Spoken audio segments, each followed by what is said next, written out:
evening, and thank you for being here. I am really glad actually to see you today. I'm Modul, and I'm the Deputy Director of the Austrian Cultural Forum here in Bucharest, and we are extremely delighted to have this event together with you. It's a visit that we are planning for quite a long time. The idea of inviting Mrs. Anna Goldenberg belongs to our former ambassador, Mrs. Brooke Friedrich, that you probably met in Bratislava a few months ago. A few months ago, that's the name of that. And we are really delighted actually to present you this book here at Vienna, a book written by a very young person for very young persons too. So thank you very much for being here. We are really glad that we are partnering with American Councils for International Education in the frame of Elivisa Study Tour, and a huge thank you to Roxana Tănăsescu for hosting us here at Cărturești on behalf of the Cărturești Foundation. Juliana, actually it's your turn to say a few words, and thank you very much for accepting actually this event in your program. Thank you, Andrei. Thank you everyone for joining us today. I'm a bit nervous, not gonna lie. Thank you to the Austrian Cultural Forum for collaborating with us and for making possible. For a few years now. Yes, and for making possible this event. We are very happy to be here. We are very thankful to Mrs. Goldenberg for being here with us today. It's such a great honor and a pleasure to have you with us. Just a few words about the Elivisa Study Tour, because I think most of you here are alumni of the program, which I'm very happy to see you, all of you. So the program started, it's an initiative started in 2017, and just last week we just finished the 7th edition of this tour, and we came back with a fresh new alumni community who is joining us today. The program aims to give the opportunity to Romanian students to explore significant historical sites related to the history of the Holocaust and human rights. So it's a program dedicated to Romanian students. They can apply for this program, but we will talk more in the future for the next edition. So the participants, we can also maybe have a chat after finishing the event. We went to Elivisa Memorial House in Romania, in Budapest. We visited Shoes on the Danube, Holocaust Memorial Center, Dohani Synagogue, and the last part took place in Poland, where we visited Auschwitz-Birkenau Memorial Museum. So it was a very emotional experience for all of the students who joined this program, and we are looking forward for the future. And now we are also waiting. Participants, alumni, have to make some projects in their community. So this is now their part to present this project of what they have learned throughout the study tour. So this is all from my side. Thank you so much for joining today, and I hope you will have a lovely evening. Me too. Hi Anna, you talked at the beginning of the event about choosing your career as a journalist. I also chose my career as a journalist, but I was impressed that you talked about older generations of journalists, and how did you manage to find your voice? Because you said that you wanted to do stories that nobody else did, which is very interesting. How did you manage to find your voice in this field, journalism? I mean, I managed to find a full-time job, which... Yes, but your style, your path? At journalism school, we once had a visiting lecturer who said, like, you know, this whole talk about finding your own voice, like that's bullshit. He was like, just try to write as lively as possible. So that's what I stick to, and it sort of keeps me humble, so I don't, go into writing some flourishing narratives using fancy words. Yeah, so does that answer the question? In a funny way, yes. But the second question is, I also studied documentary storytelling, and I wanted to ask, is this the next step in your career, to do a movie about your story? It's a parallel step. Okay. And what I've learned about movie making, it's really a marathon. So it's something that's running on the side while I do normal journalism. It's not normal journalism.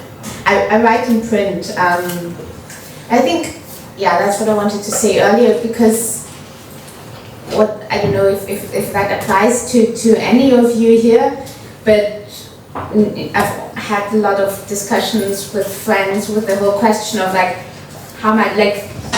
to which extent do you use your identity to make a career out of it? I was born into this family. I didn't choose that. So, but I'm writing a book and I'm talking about it, and I know a lot of people in Vienna. I don't know, they have a background of migration or other stories, and they're like, so should I just use my story, or do I want to make it kind of on my own and not ignoring it? And so I took the path of saying, I'm happy to let people put me in the box. I'm the Jew, I'm the young Jew talking about the Holocaust. As long as it helps me show people that what I'm doing in that box, I'm doing really well, and I can do other boxes as well. And that has worked for me so far. So when I was writing the book, I think one question that was always in my mind was so was it the war that has shaped her, or has she always been like this? Until I realized it's maybe not really the right question to ask. She's not a very emotional person, but she has a kind heart, and she just has good feelings of what's right and what's wrong, but she's not really a self-reflective person. So when I would ask her about what happened, she would tell me a lot, and when I would be like, oh, and so how did you feel about that? The answers stayed relatively vague.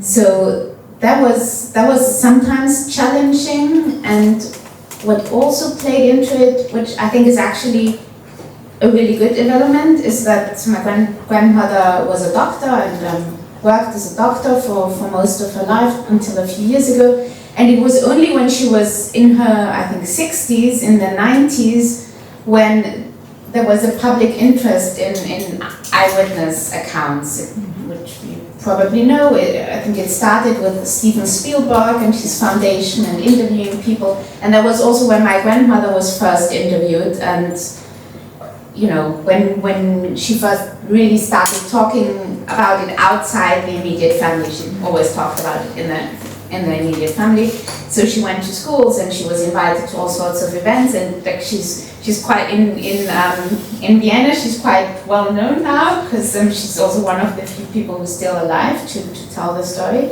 But that also had as a consequence that she became a really good storyteller. But she had her stories that she was telling, that she had thought of that were true, but it was, if I'm making sense, it was hard to get out of those stories that she was telling me, and get into that.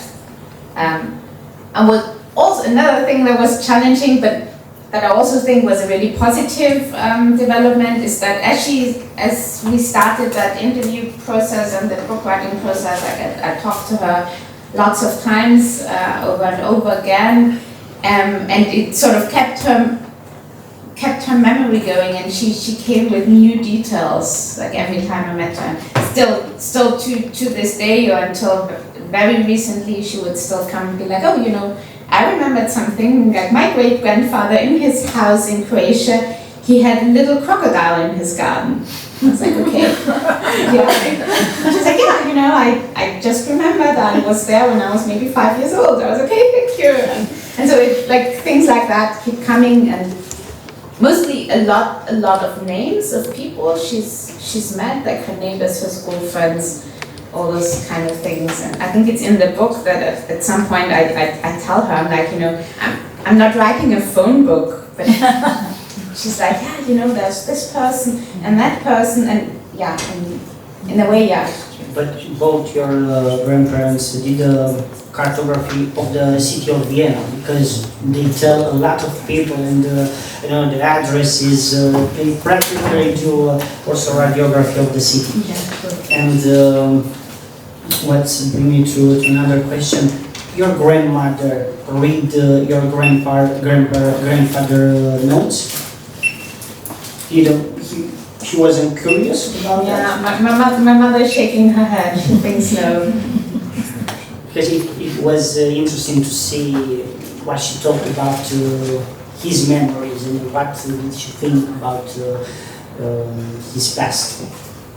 And another question that also, and that's another thing that we present in the book, the moment that we talk about when and where you didn't want to go to live Austria. And one of the places was Shanghai. I was really surprised, because maybe if you are in that place you think that okay, it will be necessary to go everywhere. First they wanted to go to Italy, I think, and then they start to think on Shanghai, and you can tell maybe more on the moment that the parents of your grandmother, I think they wanted to start this process until the moment that cannot be any more viable to do it, because it was too late, I think, to do it. So you can tell more about this.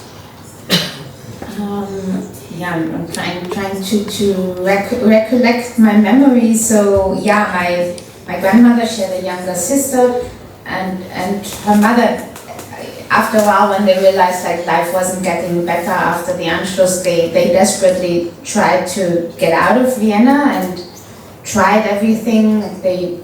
It's quite a sad story. They bought tickets to for a ship to Shanghai, because Shanghai was one of the few places that still issued visas to Jews. So it was actually quite a big community that survived in Shanghai. And they, you know, I think they sold like the last few of the things, and then that ship, those tickets turned out to be forged. So there was no ship. And that was how my great-grandfather then got stuck in Italy, but that's a different story. They also tried to go to Israel. That wasn't really possible, to the US, to the UK. None of this was possible at the time anymore. In the book, it's a picture with your grandfather wearing dirndl. I think this is the pronunciation, the traditional dress. Dirndl is for women. Yes, and I think you say, I know that you said in the book, the moment that you didn't understand the person the first time when they wear this dirndl and its costume, I think, or garb, if you name it. And I'm curious if you are wearing and you were in the last years. So I don't know how familiar people are with it. Maybe you should search on Google how it looks like. It's really nice. So there's very traditional Austrian dress for women. It's called dirndl, and it's like a very nice dress and lots of skirts. And for men, it's usually leather pants, short leather pants. I write about it in the book because I found those old photographs of my grandfather and his family like wearing these kind of clothes in the 1930s, and for me they always had like a very certain connotation, sort of somewhat conservative and traditional and like very originally Austrian. I was like, so who is that? Is that even me? And I don't think so. And then I found those, and there was this party near where I live, where it's this traditional thing where people wear those clothes, and there were some friends of mine were going, and I was like, so yeah, why don't I just wear one too? And yeah, I did. I mean, it's really good because the dress, it has pockets, and I think a lot of women here know that it's to have a dress with pockets is quite a doesn't happen that often, and that's very comfortable. But yeah, I mean, it's that big question of how much symbolism does the clothing have you wear, and who ascribes it? Is it you or someone else? And yeah, I haven't worn it since. I'm not sure I would. I don't know. Because I find it like an exercise of acceptance and to understand you and your past. Because if you start to wear this pink, you will understand that, okay, I'm part of the Austrian Jewish community, and I will now understand.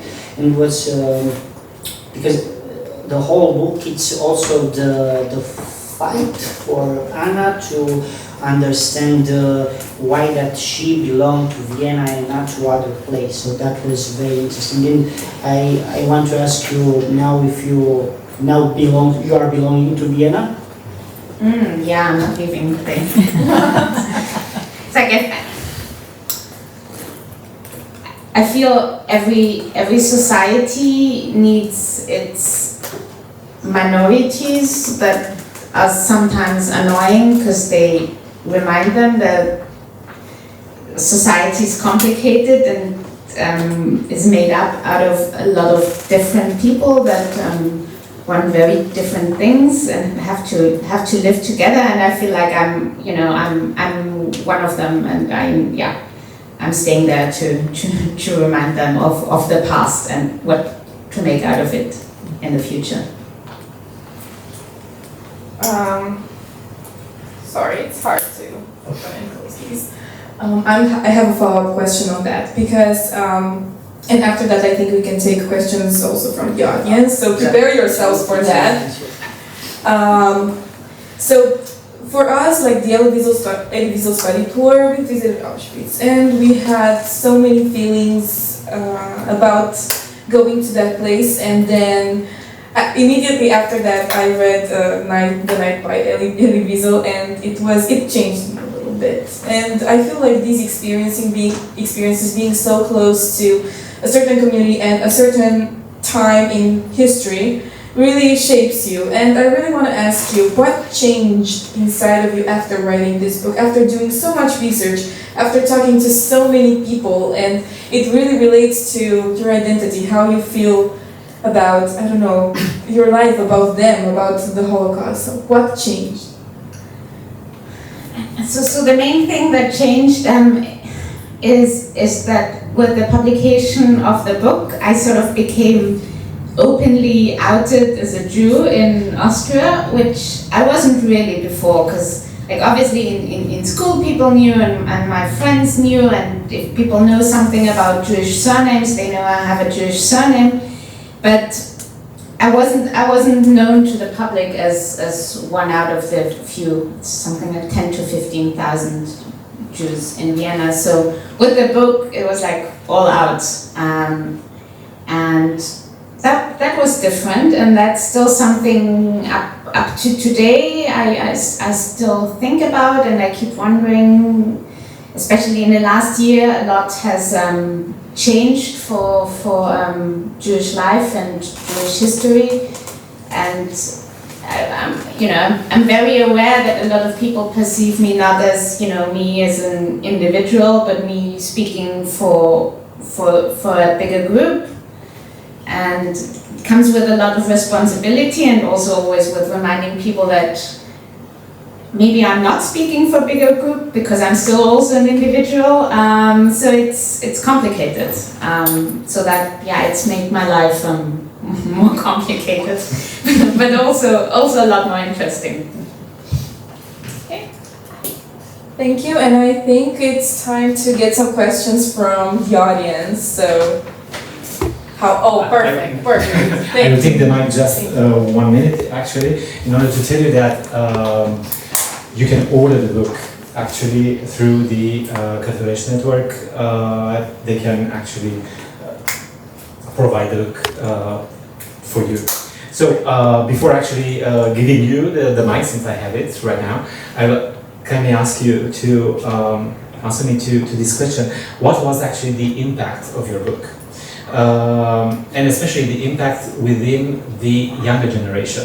The younger generation of the Jewish community in the first place, but also in a very young community of regular Austrians and regular Americans also.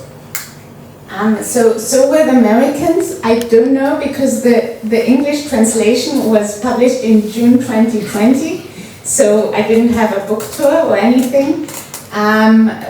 But I did go to quite a few schools in Austria and also had some readings in Germany. Let me think. They liked it. They were listening to me. I mean, in school, you know, people are forced to be there, but you can immediately tell when they're actually, you know, they're doing their homework under the desk. But they were usually listening. I think probably because there's a lot of characters in the book and very, very different and quite strong characters. So I felt like everyone could find someone to sort of identify with, and help perhaps that would help them to think through, like, what would I have done? How would I have reacted? Because there were a lot of possible different lanes to go down.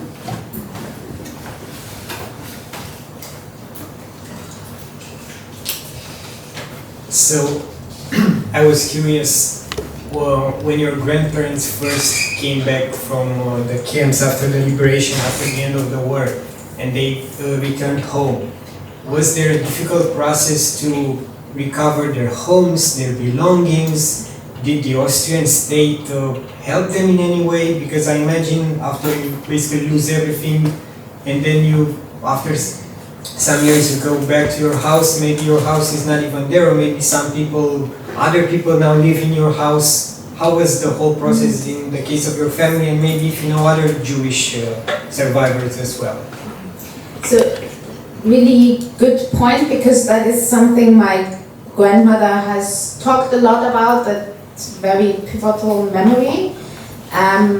So I know what happened to her, but I do think it's quite representative of what happened to quite a few Jews who were returned. So she told me so many times that when she came back from Terezin, she was so shocked to see how destroyed Vienna was. She was like, I almost didn't recognize it, like all the bridges over the Danube were gone, and like this wasn't even Vienna. They got an assigned apartment from the housing municipality, which they were sharing with a Nazi party officer who was also living there, because Vienna was quite heavily bombed, so there was a housing shortage, so people had to live together. And so she was like, yeah, so that wasn't, you know, the best of neighborly connections, is how she put it. So he moved out after a while, and then they had a place to their own. There was very little support, because in Austria, in the first few years, Jews were also not recognized as victims of the war, so there was not really any extra financial support. It took quite a few years until they were given that as well, and the whole restitution took much longer. So in her stories, so my grandmother mentions that I think they got like a bigger sum in the early 60s maybe, and she was like, yeah. And I remember, you know, looking into the archives and being like, okay, that's quite a bit of money. I was like, so they gave you quite a bit of money? She was like, yeah, but that was way too late. Like we needed that money in 1945, and that was when we were living from the care packages from our American relatives.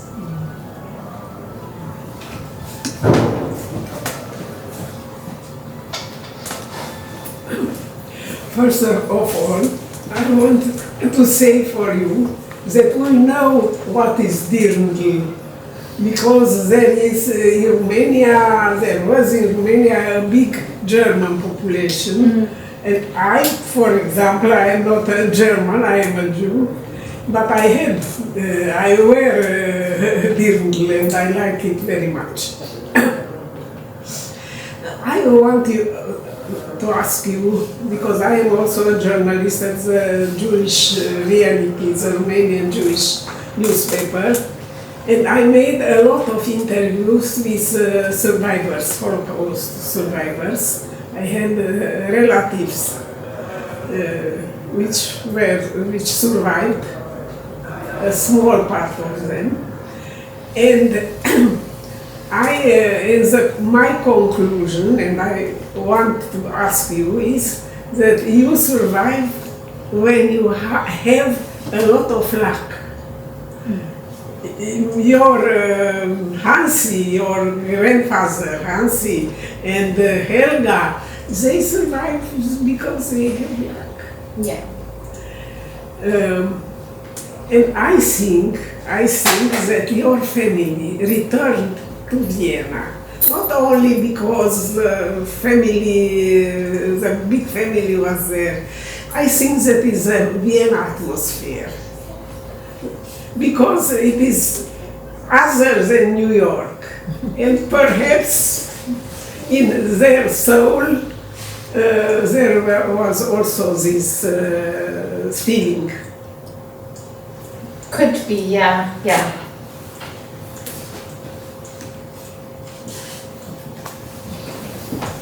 Lawana, it was a pleasure for us to hear your thoughts and your family thoughts. We're very lucky to hear something on the ground about this horrible event of the Holocaust. I have a few questions for you. I hope not to bore you. First question, what were the most shocking feedbacks, the bad one and the good ones you received from your readers? The second question, currently are you working on something new, or do you plan to write in the future a new book about Jewish heritage or your family memories? And the third question, I didn't read your book. I didn't read your book yet, I'm sorry, but as far as I understand, even from the title, Vienna is the main character there. So I'm wondering, do you think Austria dealt with its responsibility over Holocaust or over embracing Hitler policies so easily and with so much joy in time? Because if I'm looking now, they have a parliamentary election in October, and the far-right politicians are very popular right now, and they built their campaign on refugees and minorities hate speech. Parliamentary elections here or in Austria? In Austria. Yeah. September 29th, it's yes. Very soon. Yeah. Good luck. Thank you. We'll need that. Good questions. Okay, I'll answer the easiest one, which is the second one first. No, I'm not working on a new book. I work full-time as a journalist in a weekly newspaper in Vienna. But what I do now is I'm trying to turn that story into a feature film.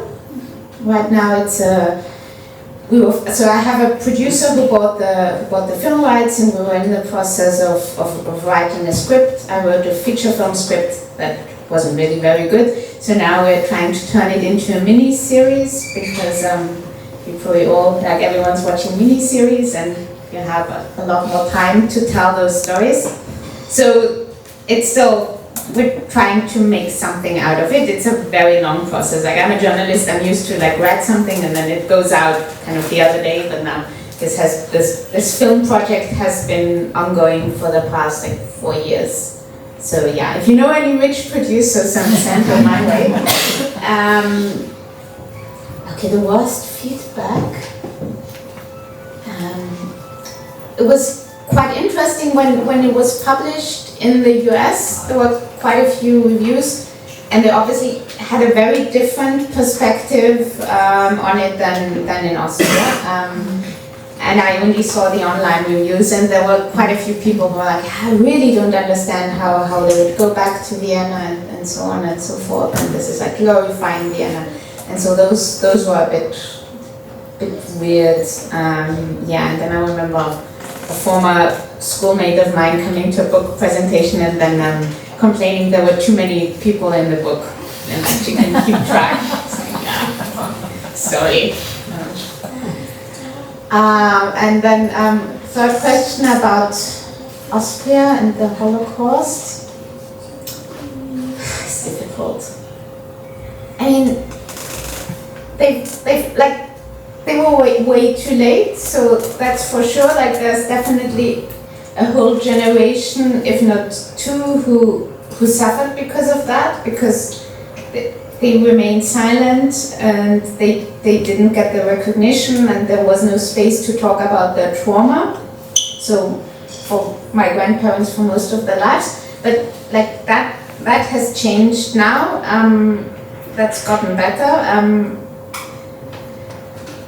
Is there still a strong right-wing party? Yes, and a lot of people who probably work for them? Yes, and a lot of people who don't believe in science? Yeah, and a lot of people who think like the education system is not something worth like putting a lot of money into. Yes, and to me those would be sort of the logical consequences of dealing with the past, but then I don't know, there's others who think, yeah, it's more important to have really nice ceremonies to commemorate the Holocaust and like have a huge war where you have all the victims' names, which I think is also important, but I think it's not enough.